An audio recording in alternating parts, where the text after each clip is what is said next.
ছোট বাচ্চাদের চাঁদ মামা সূর্য মামা টিপ দিয়ে যা বলে অনেকে আমরা গান শোনাই বা রাত্রেবেলা অনেক সময় চাঁদ দেখে চাঁদ মামা এরকম বলে থাকি। এটা কি শরিয়া সম্মত বা এ কথা বললে কি কোনো ওজর আপত্তি আছে?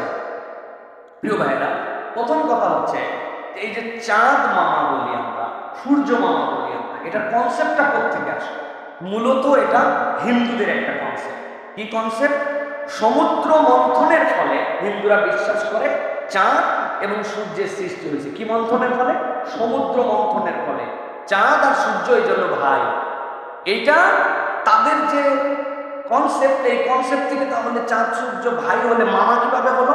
তারা বিশ্বাস করে যে লক্ষ্মী দেবী হচ্ছে তাদের মাতৃসম।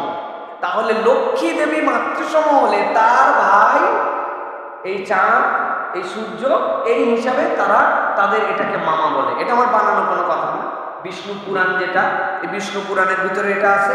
তারপরে মহাভারতের আদিপাঠ, এই মহাভারতের আদিপাঠের 19 এবং 20 নম্বর যে অধ্যায়, এই চ্যাপ্টারের মধ্যে তারা এগুলো বর্ণনা করছে। এখন কথা হচ্ছে আমরা যারা চাঁদ মামা বলি, সূর্য মামা বলি, আমরা কিন্তু এইটা বিশ্বাস করে বলি। আমরা এটা আমাদের লোকমুখে প্রচলিত, বাচ্চাদেরকে বোঝানো এই কনসেপ্টে বলি। সেই হিসাবে কেউ যদি চাঁদ মামা বলে, সূর্যকে খালা বলে, এইটা আমরা উপাসনার জন্য বলি না বা ওই সেন্সেও বলি না। কিন্তু অল ওভার এই জিনিসটা আমাদেরকে জানতে হবে যে এই কনসেপ্টটা যদি এইভাবে আসে তাহলে এখান থেকে আমাদের ত্যাগ করা উত্তম।